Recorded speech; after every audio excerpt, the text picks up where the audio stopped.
Devotees. We have a short 1 hour to discuss some of the early history of ISKCON. We left off with Prabhupada's stroke in May 30th, 1967, when he returned from San Francisco. For 3 months, he worked very hard there, initiated over 20 devotees, and he came back in the middle of April, back to New York City, and within a month and a half, he had his stroke from working so hard. And we discussed all that, how he prepared to try and stay. We had rented a house in New Jersey. Then again, he went to California, Stinson Beach, to try and recuperate. But he needed something more. He needed heat and Ayurvedic medicine treatment. So the whole heart attack saga is summed up, I found out, in a conversation with myself and Prabhupada at Jagannath Puri. In 1977, I had the opportunity of bringing Prabhupada to Jagannath Puri. I had recently, about a year in 76, drove from Germany 6 brand new Mercedes-Benz vans, which I had purchased direct from the factory in Bremen, Germany, and drove them all the way to India, 11,000 kilometers. And I used them for preaching in India. And I used them to bring Prabhupada to Jagannath Puri, where we stayed at a very nice guest house. And Prabhupada, we had a conversation about the summary of his heart attacks. So it begins, Gargamuni, yes, those doctors. And Prabhupada says, I told Kirtananda, give me massage. And Gargamuni says, I can remember, I wheeled you down for test. And Prabhupada, the heart was also very painful still. And Gargamuni, they wanted to take some blood and I had to stop them. And Prabhupada says, they were examining my brain. Then I thought I must go away. I told doctor, I am all right, I can go. So Prabhupada was in command of the doctors. He didn't listen to the doctors, even though they threatened us. They wanted to do so many tests. They wanted to take also from the spine. And Prabhupada said, yes. This is in Jagannath Puri, 1977. So that's the sum and substance of Jagannath Puri. So when Prabhupada did go back, now I have to find. July 67? No, Chippiwada. So that's here.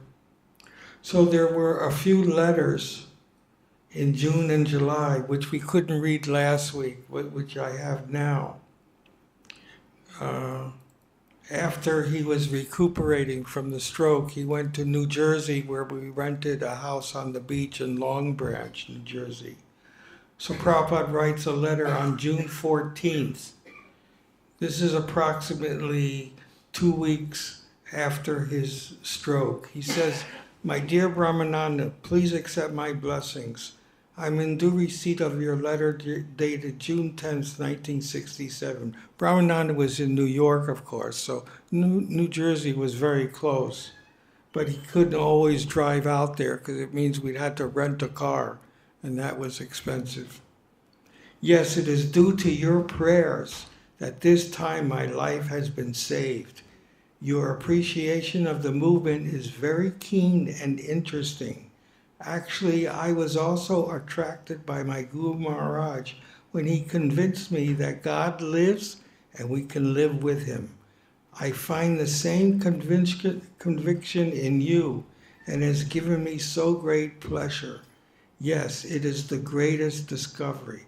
That's what made Prabhupada so famous in America that he was the only one that says that God is a person. And you can dance with him, you can eat with him, you can do everything with him as if you could do with your friends. And no other religion teaches that. It's all impersonal. Or in the Judeo-Christian, God is an old man shaking his fist at us because of our sins. But there's no explanation of what God's daily activities are. Only the Srimad Bhagavad-Gita gives that. And that attracted Brahmananda as well as all of the devotees, because Prabhupada was preaching something very unique to the Western civilization. So yes, it is the greatest discovery. Human society under the spell of illusion is doing things, each in his own responsibility, and they are becoming entangled in material existence. This is the greatest blunder in human society. They have not only forgotten God, but they have declared openly that God is dead. That was very big in the 70s. In fact, on Time magazine, which was the biggest magazine, they said, God is dead. That was the number one topic of the day in the 70s. God is dead. They made God dead. This declaration of the foolish human society is the greatest blunder in life. I therefore appreciate your conviction, and I am still more glad that you are determined to propagate this message to the world at large. I am sure you can do this because of all you're determined to propagate this message to the world at large. I am sure you can do this because all of you have come to me are sincere souls, and you have understood the inner force of Krishna consciousness. Please try to propagate this new movement combinedly. I've already explained to Satsarup that for the present, I may return to India. So he decided in New Jersey that he wanted to return to India and try to recoup my health as well as begin the American house there. Prabhupada had a plan at Radha Damodar. He had 2 rooms there, and he wanted to build an American house on the property of Radha Damodar. I understand the attitude of Rabbi Newman is not very encouraging. So if I go to India and utilize the building fund there, it will be nice. If we spend there $10,000 only, we can have a very nice accommodations for training American youth in the matter of preaching work of Krishna consciousness. We have tried our best to secure a house in New York, but so far we have failed. And I think we can continue our centers in rented houses without endeavoring more for our own house. Rather, we may train up boys for preaching work and send them back to all parts of the world to preach this gospel. After 6 months, I shall like that. After 6 months, if I'm fit, I may come back again to work with you with renovated energy. So I shall like that. You, Satsrup, and other members may discuss this point and come to some conclusion so that we can do the needful when I return to New York. In the meantime, you can make your decision. Even in my absence, there will be no stoppage of activities.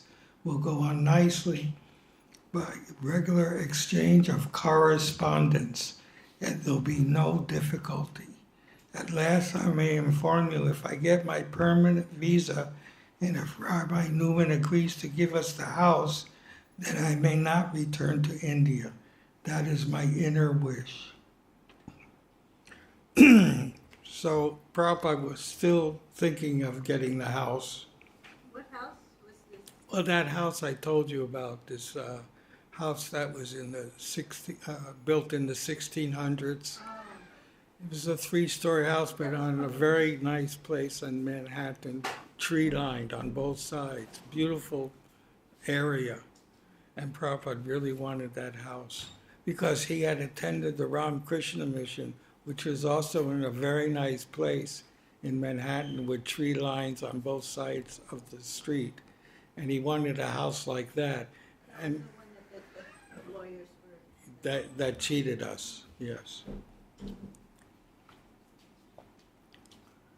So Prabhupada's writing this now. He's back in California for the last time because the devotees say that he'll get better there because there's nice air, it's on the beach, it's near the mountains, so the air is nice, and he'll get better. So he went to Stinson Beach, but it was quite a distance from San Francisco, so he couldn't go to the temple. And they had Rathayatra in the summer, but he couldn't attend because he didn't like the winding road. He got dizzy from it. So he writes Brahmananda on July 11th, 1967. I hope things are going on in New York very nicely, but I have not heard from you since coming here. On the plane, I had no inconvenience, and I ate all the puris brought by Kirtananda, so his appetite was good. Sometimes on the way, there was a little jerking, air pockets, and I got a little nervous. I always get nervous. Anyway, I got down safely and received by the anxious devotees here. Jayananda in a nice car brought me to the house, which is situated in an exceptionally nice spot, and the house itself is aristocratic, so there's nothing to complain about the house and place. The only difficulty is that I cannot go to the temple on account of the zigzag course of the road, because it was in the mountains, in crossing the mountains. Anyway, the devotees are coming here, and the Rathayatra festival was performed with great pomp. They actually, after Rathayatra, they brought Lord Jagannath to Prabhupada's house where he could take darshan on Rathayatra day.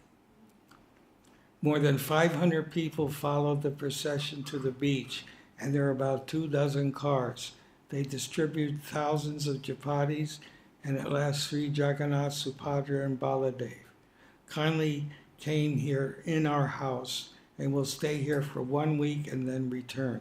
So far my health is concerned. On the whole, it is nice, but sometimes I feel not so good. Everything depends on Krishna, and as he desires, it will happen. Dwarkadisha has informed me I have received 1 letter from the Japanese printers. I'm very much anxious to see this letter, so you can direct my mail to. Dwarkadish was a business devotee, and he worked on 6th Avenue for some publishing house. He was the one that contacted Dai Nippon and gave it to Brahmananda for the printing of teachings of Lord Chaitanya. So he was very much engaged in helping to get the books published, Dwarkadish. Again, there's another letter from Stinson Beach. Oh no, this is the same letter. So the next letter comes from Vrindavan, July 26th. But before I do that,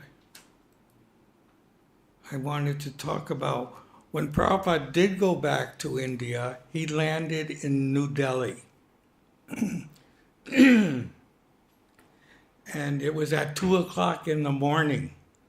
So where did Prabhupada stay when he landed? So he went to Chippewa. Chippewa is where he lived from 1960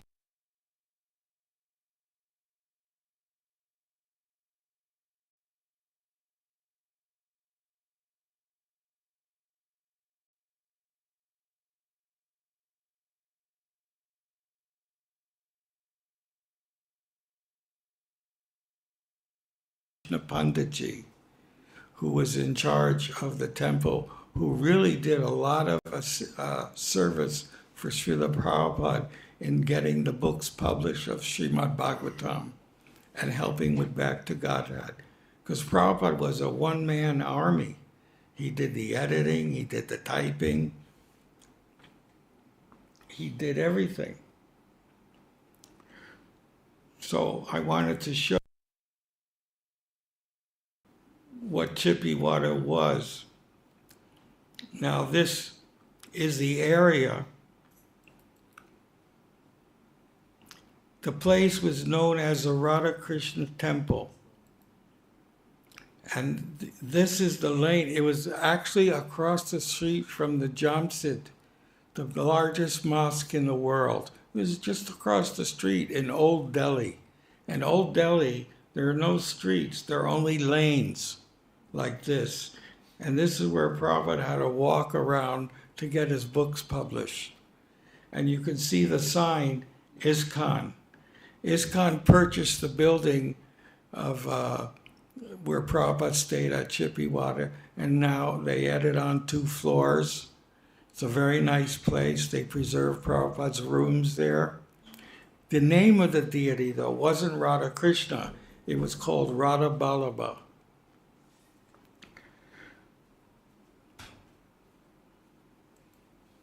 So when Prabhupada entered in 1960, there was a guest book. And this is, he wrote a whole thing, but this is the gist of what he wrote in that guest book in 1960. I am pleased to write herein that I have come to Delhi from my headquarters at 1-859 Keshigat. That's where Prabhupada first lived in Vrindavan. It was near the Jamuna. He had a view of the Jamuna from his window. Purely on spiritual mission to propagate the cult of devotional service of the Lord. In my opinion, temples are centers for educating the public in spiritual values, and I have a mission to organize all the temples for that spiritual education. Temples are not meant for ordinary householders engaged simply in the matter of animal propensities. It's pretty heavy to write in a guest book, because actually he had a problem at this Radha Ballabha temple. There was a group of boys that had a band, and they were playing music at night, and Prabhupada had to tolerate all this. And there were other Grihastha families with children making noises, and they had nothing to do with spiritual life. It was a place of rent only for them to live their lives. And Prabhupada was against that. Those who are actually engaged in the service of the Lord deity, the predominator of the temple, can only be allowed to remain in the temple, otherwise not. I mean, Prabhupada is actually criticizing the management, because this is what he's into. And I don't know if there's any changes. But then Prabhupada writes, I am in the service of the Lord. A.C. Bhaktivedanta Swami, editor, author, and preacher in Transcendental Science, Delhi, September 18th, 1960. So the anniversary of Prabhupada entering is just 2 days ago, 3 days ago, when he entered this temple at Chippewada. And this is the deity of Radha Ballabha.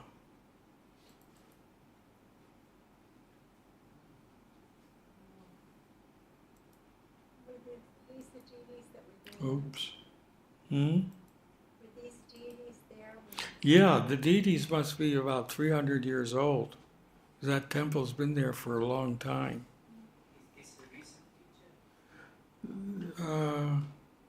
Maybe it is, because it was printed in Back to Godhead. Brahmananda had asked one lady, I forget her name, from Australia, Padma, yes. Padma took care of Brahmananda for a little while. She cooked for him, and he asked her to give the history of the whole Chippewada saga. And she did a lot of research. She even went to Chippewa. She interviewed. She found the original press. She even found the store where Prabhupada purchased his typewriter for typing. And she's an excellent writer. There was a contest in Australia for someone to write the best essay. And she won writing on Bhagavad-Gita, and she got $10,000 from the government. So she's an excellent writer, and she won that contest. That article was in Back to God Day, right? The one on Chicken Yeah, she wrote the whole article, and these photographs come from that article. So this is the typewriter. This corona won't hurt you, though. This will liberate you. So don't worry. You can get near to it and touch it. You won't get sick from this corona. So this is the actual typewriter that Prabhupada used. And I knew how he typed because I used to watch him when he was training me to be the treasurer. And he only used these two fingers for typing. So it took a long time, and that's how I got the idea for the dictaphone. And it's also very painful for an elderly man, and you had to type hard in those days so that the ribbon would produce the, the print. So this is the actual store where Prabhupada purchased a typewriter for 35 rupees in those days. This is the actual store where he purchased it.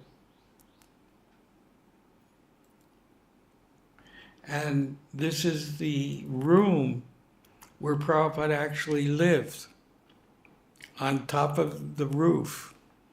And Prabhupada said in each corner he had different activities. One was for sleeping, resting, one was for cooking, one was for writing. In this way, in each corner he had different activities. But this is the exact room where he stayed. Which floor is it on? I think, well, it was on the roof, so I think there was only 3 floors, 2 or 3 floors. And now they've built 2 other floors. Is that over the deities? Yeah, that's where the deity is. So he wouldn't step on the deities.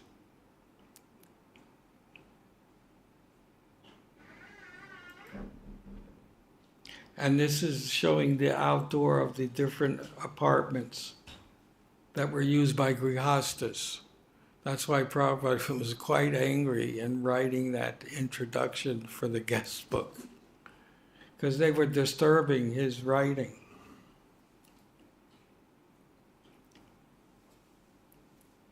And this is the actual press where the Bhagavatam was printed.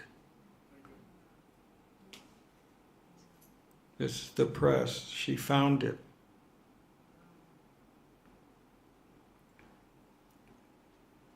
And it was letterpress, not offset. So it takes hours and hours to put the type in. The lead type for each word. You had to put it in for each page. I mean, this takes a long time. And that's why there were so many typographical mistakes, because these people were not expert in in English.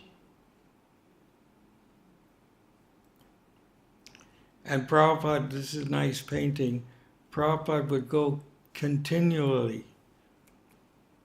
I don't know how to make it bigger. Down below on the right side? Down Oh, yeah. below.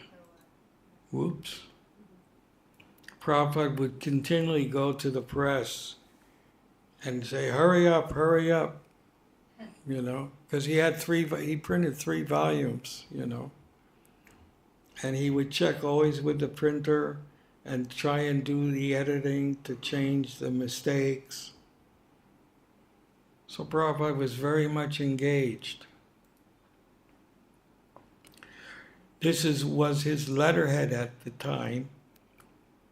And Oops. So you can see it was A.C. Bhaktivedanta. It was Tridandi Goswami at that time. He called himself A.C. Bhaktivedanta Swami.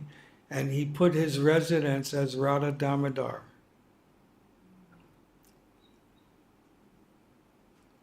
Seva Kunj.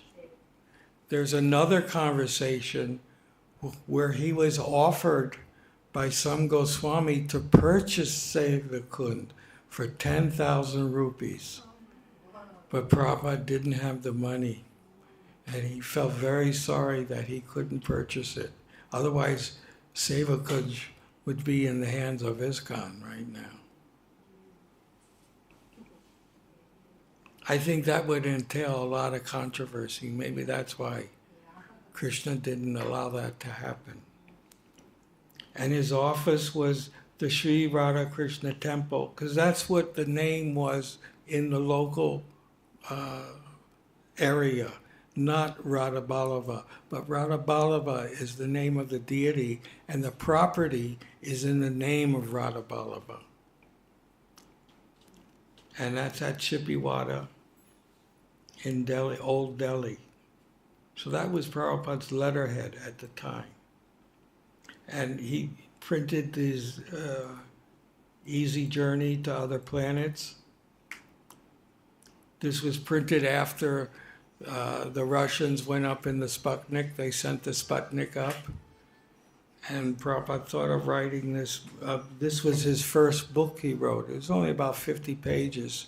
When he came to America, he had about 50 copies. And then we reprinted it later in America. And of course, there were the 3 Bhagavatam volumes.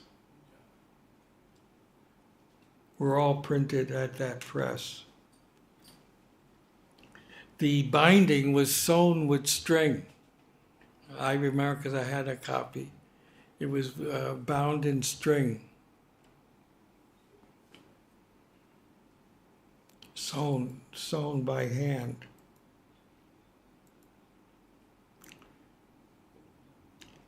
And Prabhupada, in 1965, he met with the Prime Minister Shastri, who was a great scholar in Sanskrit, and he presented his books to Prime Minister Shastri. President. Huh? Isn't there a distinction between Prime Minister? No, I think he was president. Prime Minister. He was Prime Minister.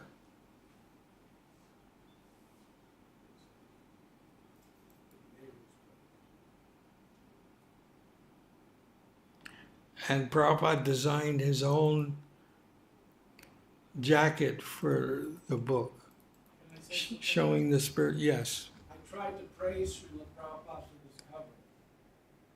Oh. He didn't like it. Oh, he didn't like the cover? He didn't like my praise. Oh. I said, you have designed such a wonderful cover.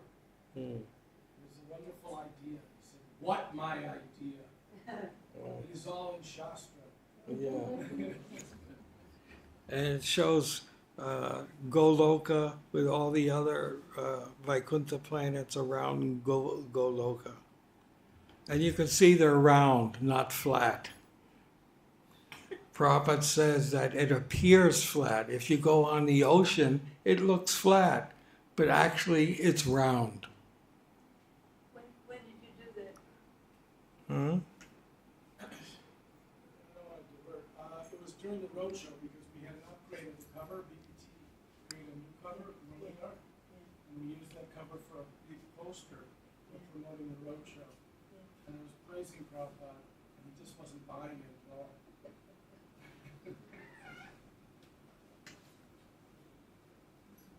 And you can see on the jacket, he put his Guru Maharaj, then himself as a Grihasta, and then as a Goswami, Tridandi Goswami.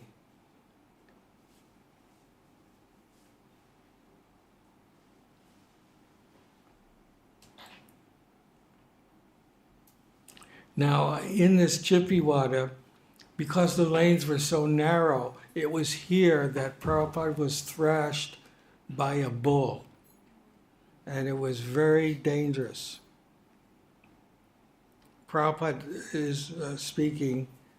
This history is from April 17th, 1969. It was in a lecture.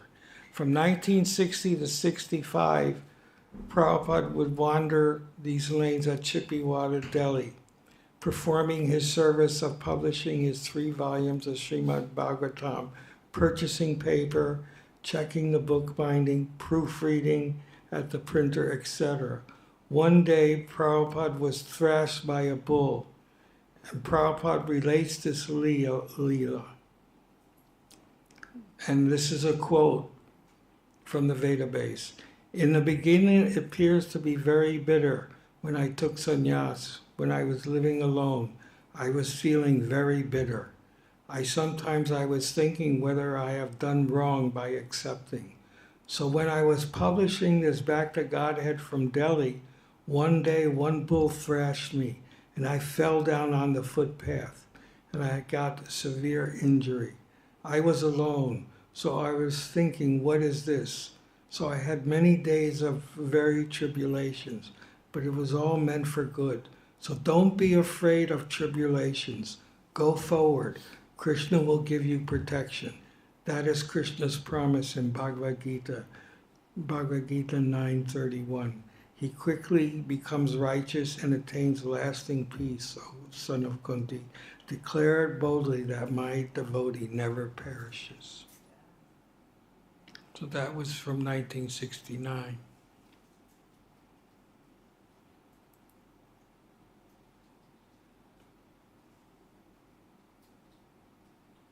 And this is a photograph on the roof at the Chippewater Temple of Prabhupada displaying his 3 volumes of Bhagavatam. It was after the 3rd volume that he was told by Rupa Goswami, Brahmananda made a painting of that. It's the only painting showing Rupa Goswami appearing to Prabhupada, telling him, now you go to New York. At first, Prabhupada was thinking of London, because all the gurus, all the sannyasis and swamis, they go to London first, because that has the most Indians. America didn't have many Indians back in the 60s. But Prabhupada chose New York because it was the biggest city in the world.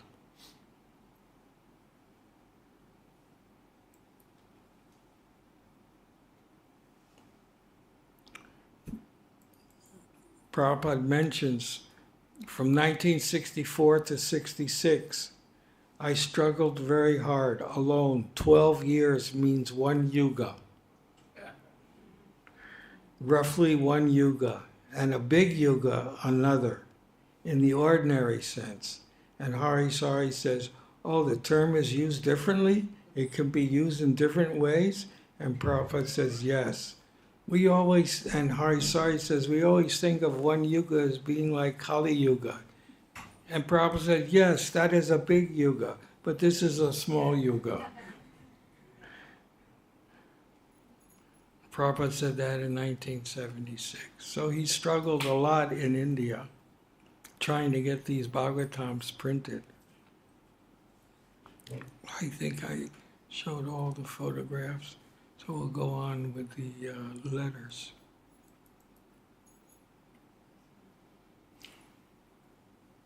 How many was in July? I think 3. Well, this was written, the first one, that's Stinson Beach, July 11th.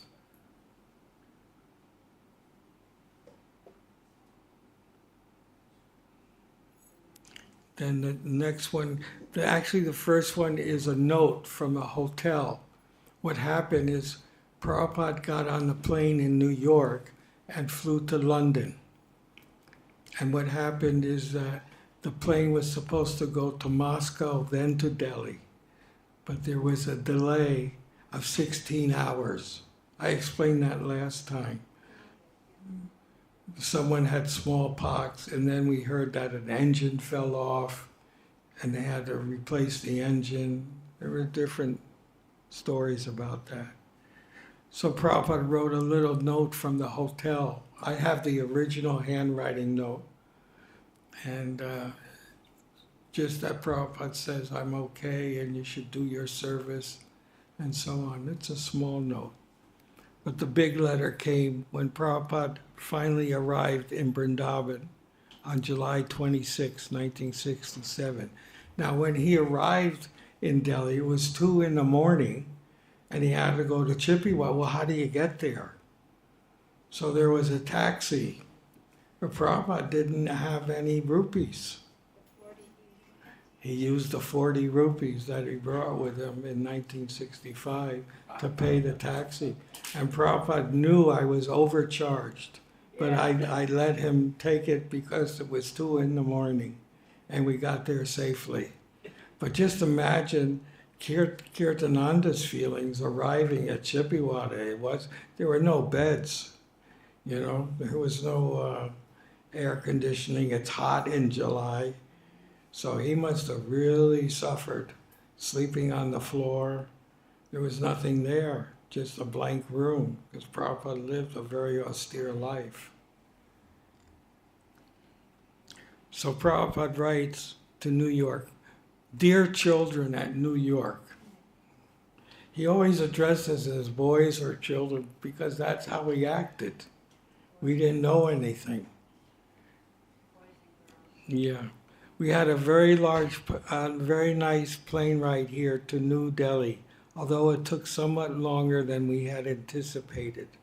We arrived in London on schedule Sunday morning, and Kirtananda gave me a massage, and then I took shower, bath, and rested until afternoon. We boarded the plane for Moscow, and no more than we got in our seats when it was announced that due to health regulation, there would be a short delay. The delay, however, turned out to be some 6.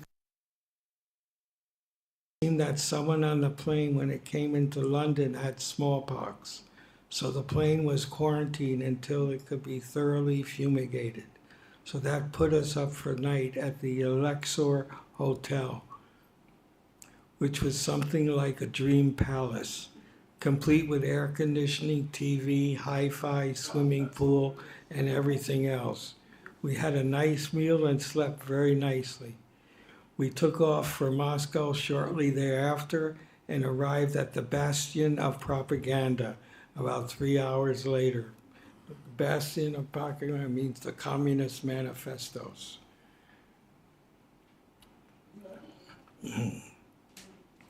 We were met, we had an hour stop there, so we got off the plane just to take a walk.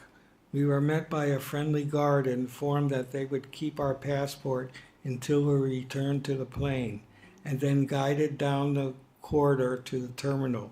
Unlike London or New York, there was no hustle or bustle at the terminal, nor were there many people, and it was very quiet.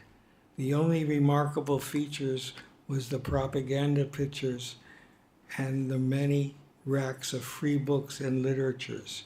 We were glad to get back on the plane and start for Delhi. The flight from Moscow to Delhi took about 8 hours, which is kind of long in those days. Usually takes 3 hours, I think. I guess it was a different kind of engine in those days. When we stepped off, I knew I was in India. I think Kirtananda is writing a lot of this letter, although Prabhupada signs it. It was like walking into a solid wall of heat, but that's what I've been wanting, and it felt good to me. Some friends were there to meet us, so after clearing customs, we drove into town where we stayed, and presently at the Radha-Krishna temple near Kashmiri Gate, which is Chippewa. I have played the record a number of times here, and when they hear it, they think it is wonderful. Oh, I'm sorry. Today I've consulted with 2 Ayurvedic physicians, one of whom is famous in these quarters, and they conclude that my trouble is with my heart. but that all danger is past and that I will be just fine provided I follow simple regulative measures with my diet and work. I also have been given some medicine, so we shall see how Krishna desires. Tomorrow, Krishna willing, we will go to Vrindavan, where you can send my mail to me. I have played the record a number of times, and when they hear it, they think it is wonderful. I'm very anxious, even more than ever, for our American house in Vrindavan. I always said if I could get the American boys and girls to take up this movement, the rest of the world would join. Now my theory is being proved. So now I'm depending on you all to carry on this great mission in my absence. Chant and hear, and Krishna will bless you. Your ever well wisher, A.C. Bhakti-yoga. So those are the letters for July. And so, while Prabhupada was doing in India, what were we doing? Well, we were continuing our duties. I was continuing preaching until the ISKCON press started. And this is what the inside of the temple looked like at 26 Second Avenue. Prabhupada sat here. That was his Vyasasana. Above him was a Radha and Krishna, which he didn't like. It was painted by Jagannath. He was the first person to paint a picture of Jagannath. He didn't like it because he said Radharani looked like a street girl because her midriff was showing. Prabhupada didn't like Radharani with her midriff. He wanted always Radharani to be painted as covered up, not exposing her body, even her feet. I know there was a controversy on the internet. Who said that we couldn't see Radharani's feet? They want to see her feet now. But everybody knows from the beginning of the movement, Radharani's feet should not be seen and it should be covered by her clothes. So here, Prabhupada would enter by climbing 2 or 3 stairs and sit down. That's Brahmananda carrying his Bhagavad-Gita, which is... That video of bells? Yeah, I think so.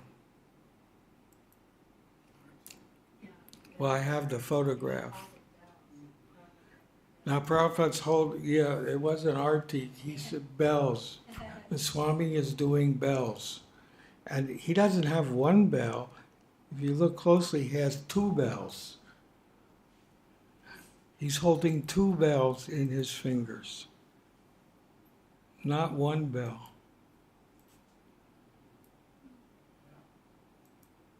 See, one here and one there.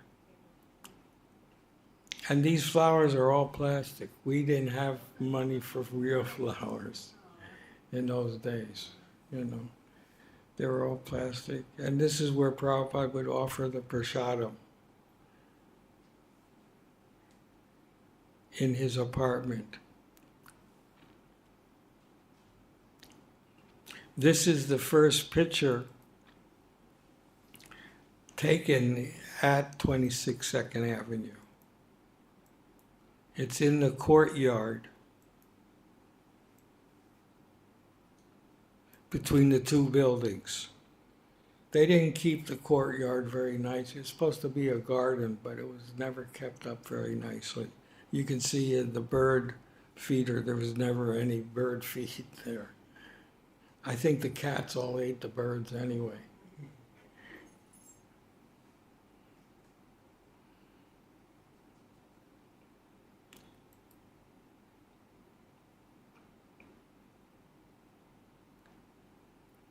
Prabhupada mentioned, he talks about the beginning, how he started.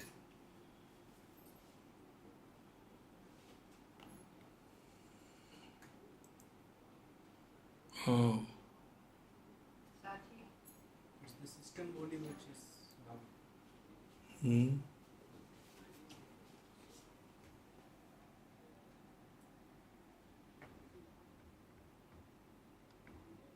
Oh. street Sankirtan, it doesn't matter whether people are eager to hear it or not, but it is of chanting Hare Krishna. We may not understand what is meaning of Hare Krishna, but it's still, because it is transcendental sound, it is auspicious. Wherever you chant Hare Krishna, they may hear or they may not hear. It is auspicious for them. So we are sending our men for street Sankirtan. It doesn't matter whether people are eager to hear it or not, but it is auspicious. It will create an atmosphere which is very, very convenient to the human society. That's the job. Not that because we are chanting, nobody is taking care, we shall not be disappointed. However, this Sankirtan movement is so nice that simply by chanting, the vibration will create an auspicious atmosphere. Very honest. Now, you can practically see those who are old members. So I began in this New York, in that sport front, simply by chance. So I did not buy the American boys and girls to come after me. The only asset was chant. The Tompkins Square this Brahmananda Swami, he first came to dance with my chant. He and Chidananda. That was the first dancing of our Krishna consciousness movement. Yes. And I had no mridangas. That was what is that? That little drum. Bongo So drum. I was The chanting bongo. Hare Krishna from 2 to 5, 3 hours. And so many boys and girls were coming and joining. And there was first photograph in the Times, New York Times, they appreciated, and people also appreciated. So this chanting, the beginning was only chanting. There was nothing more. At that time there was no program of prasad distribution. That later on it came. So we should always be confident that this chanting is not a vibration of this material world. This is not vibration of it. Narasimha Thakur says, Golokera prema dhana harinama sankhi. It is imported from the spiritual world.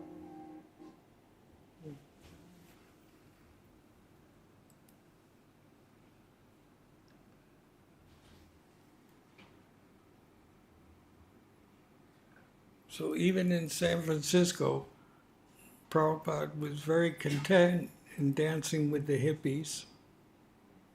You can see him at Hippie Hill in Golden Gate Park. He was dancing. That's Hari Griva here. And Prabhupada's playing the cartels and smiling. And there was no responsive chanting. Everybody was just chanting over and over again, not responsive. Prabhupada liked responsive chanting because then you hear and chant. I have a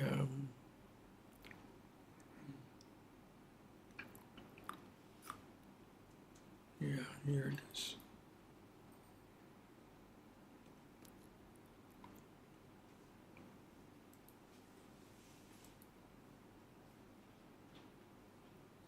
This is the actual photograph in the New York Times that Prabhupada mentions.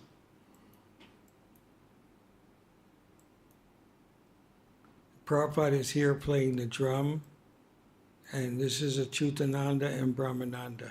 And Brahmananda mentions that Prabhupada chanted for 3 hours, so he thought he was obligated to dance for 3 hours. Because Prabhupada was chanting for 3 hours, so he was dancing for 3 hours. He mentions that. And this is the famous tree, which is still living, that Prabhupada sat under at Tompkins Square Park. It's a holy tree now.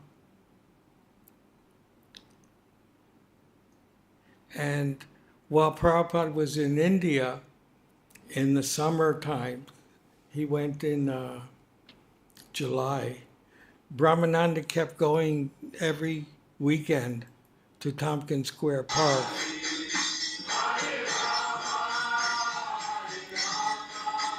And leading the kirtan.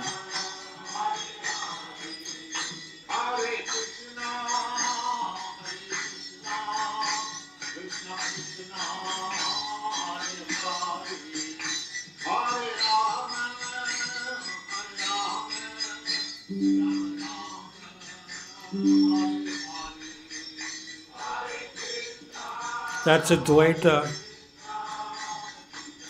He was a Krishna. That's Brahmananda leading the chanting.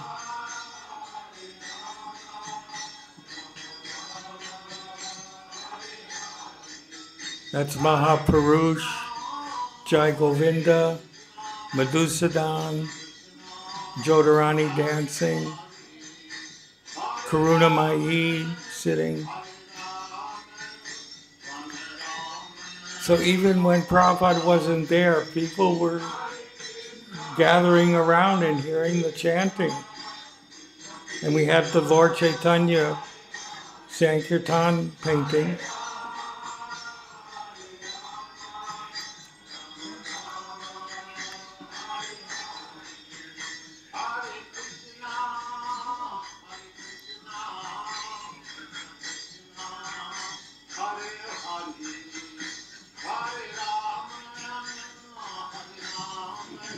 Lord Jagannath dancing also.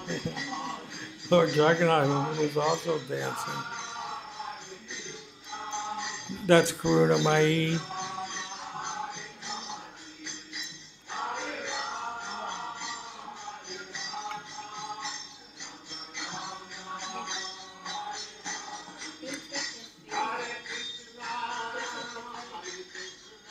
Maybe Damodar.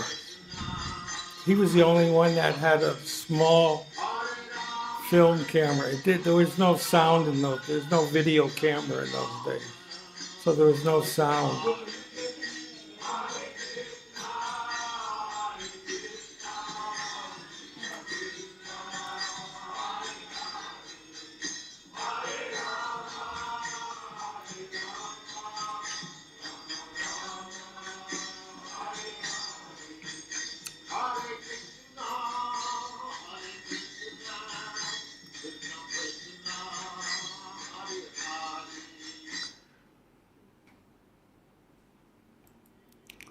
Now, when Prabhupada was there, he was also chanting. Now, this is not near the tree because they were doing gardening work. So this film was taken in front of the amphitheater. And Prabhupada sat on the hard cement. It was all walking area, so it's cement. Here's Allen Ginsberg. He's chanting. And Prabhupada just sat down with all the commoners and chanted. There was no formalities, you know. He didn't care for the formalities. He just wanted to introduce the chanting and to get others to chant. That's Brahmananda. That's Jagannath who did the painting. That's Umapati holding the Lord Chaitanya. Prabhupada's just sitting with people's legs stepping all around him. He didn't care. His main thinking was to get others to chant. That's Rupa Goswami's main teaching. somehow or other get people to chant Hare Krishna, and the chanting will act.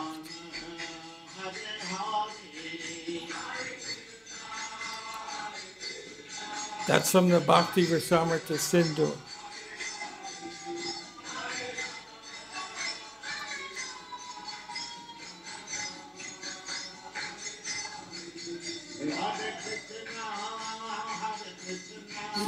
Even the guests were feeling the ecstasy of chanting. And they had whatever instruments they brought with them, they brought with them. We didn't have cartels in those days.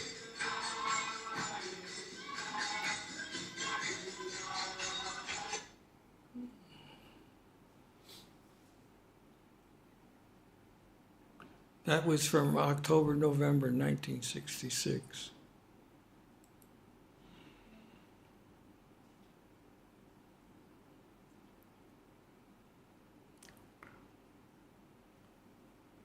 This is how Prabhupada sat in front of the tree.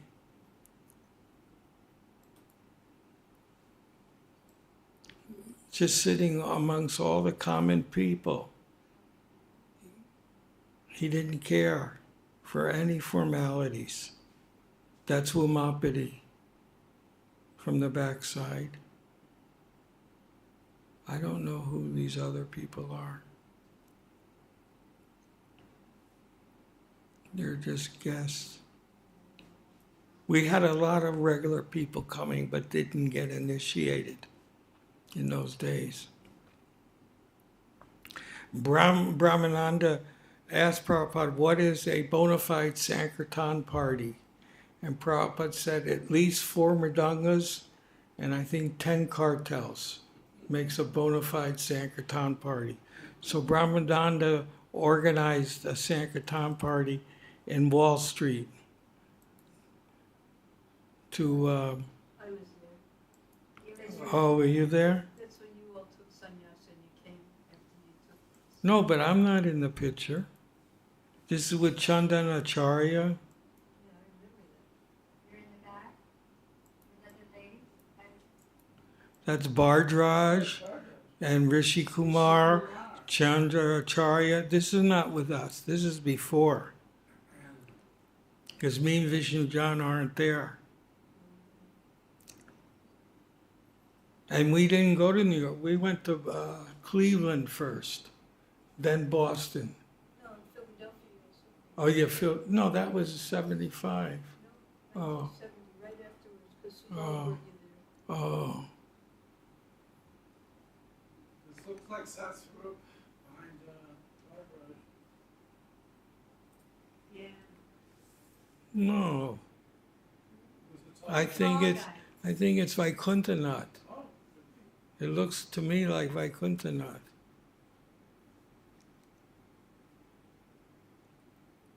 But this is down Wall Street. 4 mridangas. That was loud.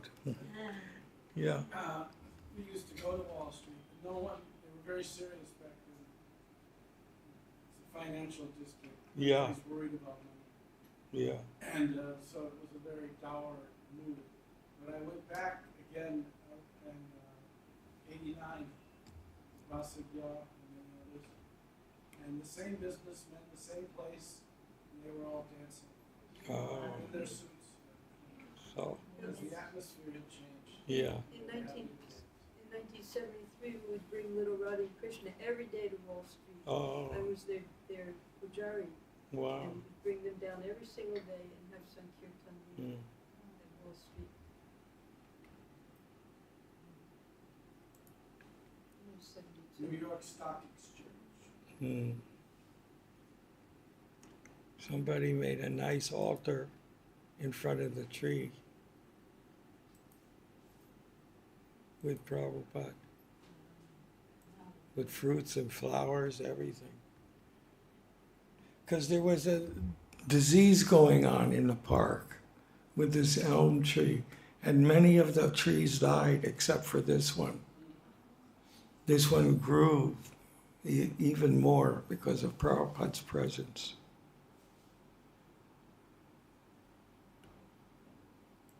That's when the city put up this sign.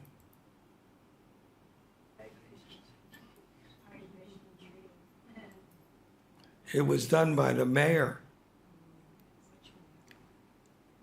It was done in 2011. Maybe it has, This is an inscribed plaque. yeah, in glass. Yeah, because Prabhupada started October 9th. I remember that also. That's when that weekend we got the first mimeograph machines on that weekend. One of Tompkins Square Park's most prominent features is its collection of venerable American elm. One elm in particular located on the semicircular arrangement of benches in the park center is important to adherents of the Hare Krishna religion. After coming to the United States in September 1965, A.C. Bhakti-Yoga Swami Prabhupada, 1896-1977, the Indian spiritual leader, founded the International Society for Krishna Consciousness in New York.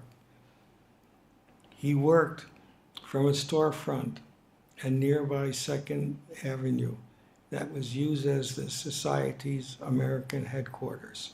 Prabhupada and his disciples gathered in Tompkins Square Park in the fall of 1966 to introduce the East Village to the group's distinctive 16-word mantra, Hare Krishna, Krishna Krishna, Hare Hare, Hare Rama, Rama Rama, Hare Hare.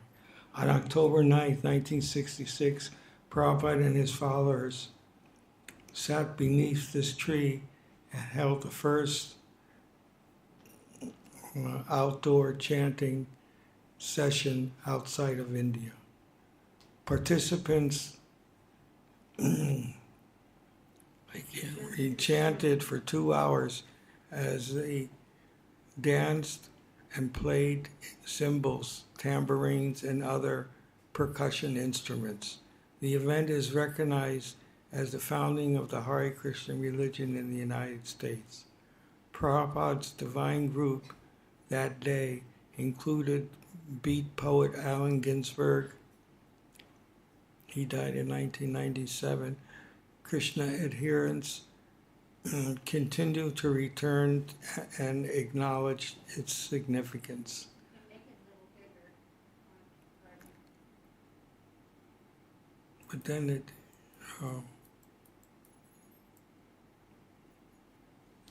American elm trees are known for towering canopies, which provide abundant abode through spring, summer, and fall. It is rare today to find such a collection of American elms, since many of the mature elms planted across the country have been killed by the Dutch elm disease. So even in the plant society, they get disease. Nobody's free of disease, birth, death, disease, and old age. The incurable disease of fungus carried by bark beetles, which colonize on the branches of the elm tree, swept across the United States in the 1930s and remained a threat to the park's collection of elms. Despite having lost at least 34 of the trees, Tompkins Square Park still holds a large assemblance of elms, which continue to this day to enchant park patrons. The East Village Park Conservancy, a volunteer group, raised significant private funds for the ongoing care and maintenance of the American elm and other historical trees in Tompkins Square Park. I think this was put up in 2010. Does anyone know who Tompkins is? No.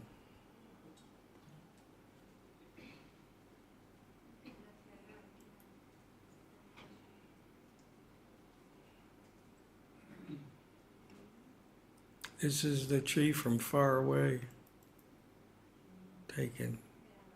It has a large canopy, which of shade.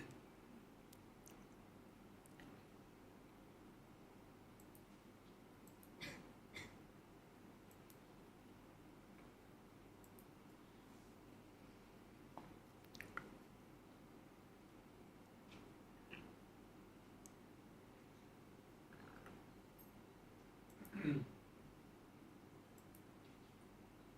we finished the letters from July? Yeah, we did July 26th. That's the end of the letters. It's, How many are in August? I don't know, I'll know next time. Right. So now it's after 12. If there's any questions,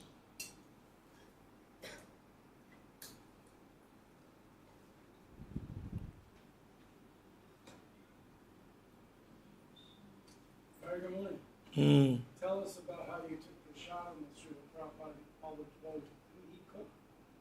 yeah. My job in those days, I was an all-around worker. I cleaned his bathroom, cleaned his clothes, worked in the kitchen, helped him making chapatis, washed dishes. So Kirtanananda would do the basics. He would boil the water for the potato. Mostly we had potatoes. We never had cauliflower or, any other vegetable. Mostly it was just potatoes and cabbage because that was the cheapest. So he would do the boiling, but Prabhupada would do the spicing. He would get up from his work in his room and come up and do the chaunts also. The chaunts was really a sight to see. We had a big pot, we would feed about 10, 12 people in those days, but they had big appetites because we only cooked once a day. So you had to eat it, unless you went to restaurants, you had to eat a lot. So it was a very high stainless steel pot, and when Prabhupada did the chaunts, a fire would shoot up and hit the ceiling. And we thought Prabhupada had some yogic powers. We didn't know that it was the chaunts, the oil from the chaunts, mixing with the water, creating a fireball that would hit the ceiling. We go, wow, far out. We would say, like we were on an LSD trip or something, far out. That was something to observe. And we go, we all looked at each other, wow, Swami's got yogic powers. So, and then our eyes all start burning from the chilies, But Prabhupada would do all the spicings. And then we would bring the pots in the middle of the floor in his living room, and then he would offer all the prasadam. And we would sit in a semicircle. Prabhupada's plate was an old pizza platter. And he had a huge mountain of rice. And he would put the dal in, make a hole and put the dal there. We had little cups of dal. Everything was glass that we brought used. We didn't buy anything new. Even the pots weren't new. We went to the restaurant, restaurants would go bankrupt. So they were restaurant supply groups you could buy. Even our stove cost $20. That was it, So Prabhupada would direct the whole prasadam scene at that time.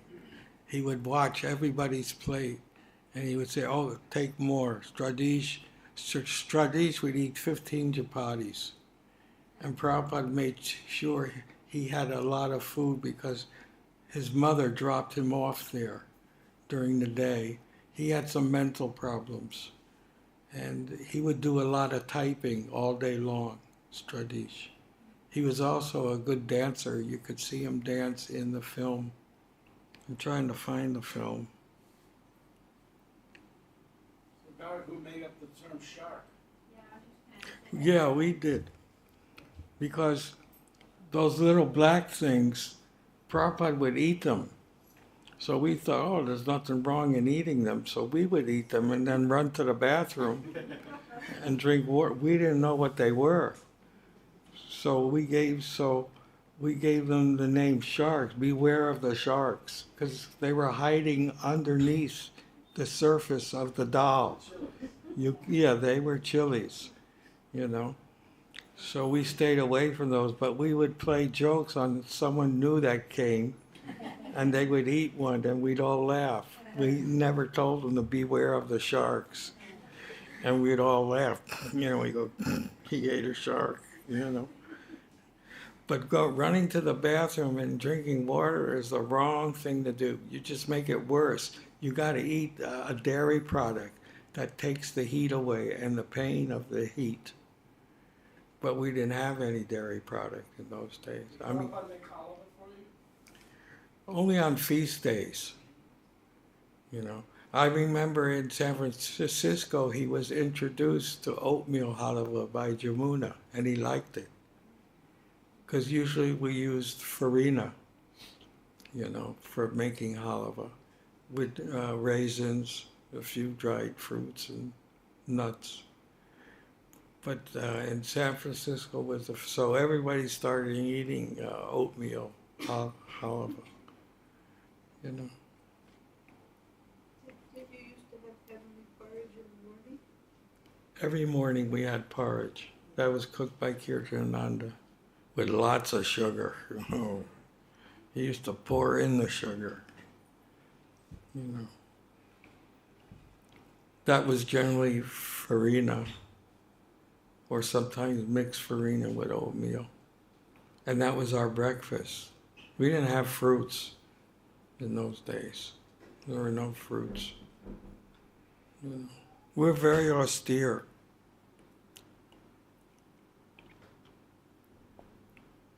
This is the photograph with Prabhupada leaving for India.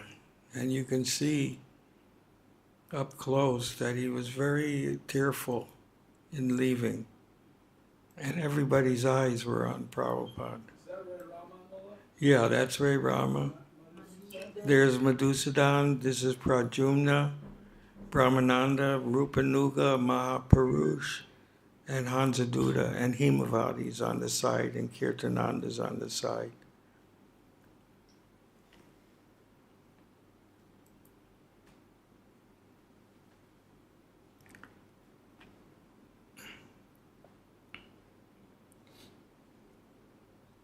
I have a picture of Prabhupada's first house at Mayapur. He lived in this thatched hut with cow dung floor.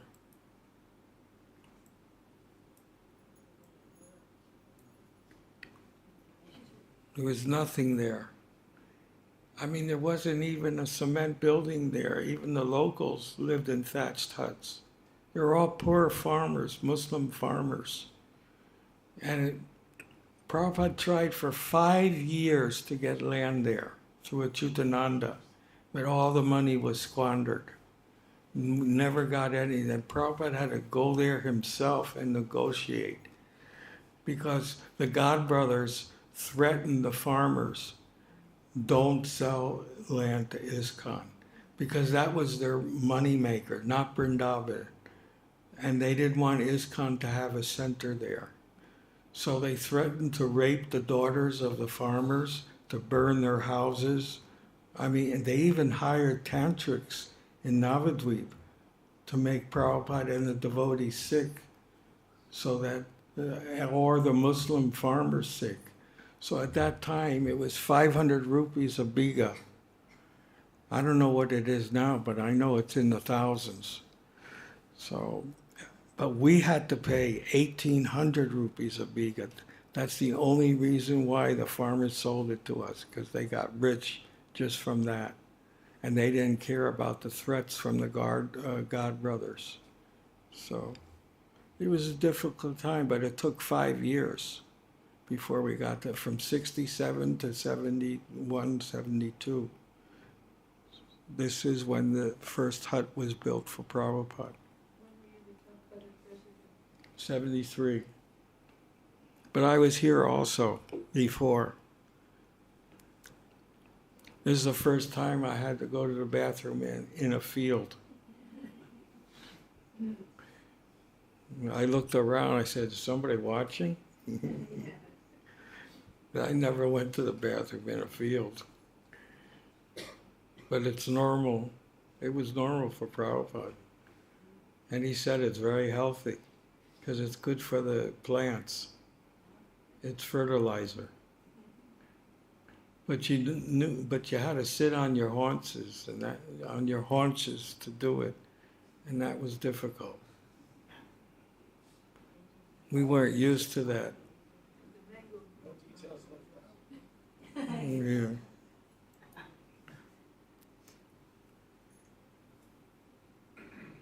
Then next week will be August. Yeah.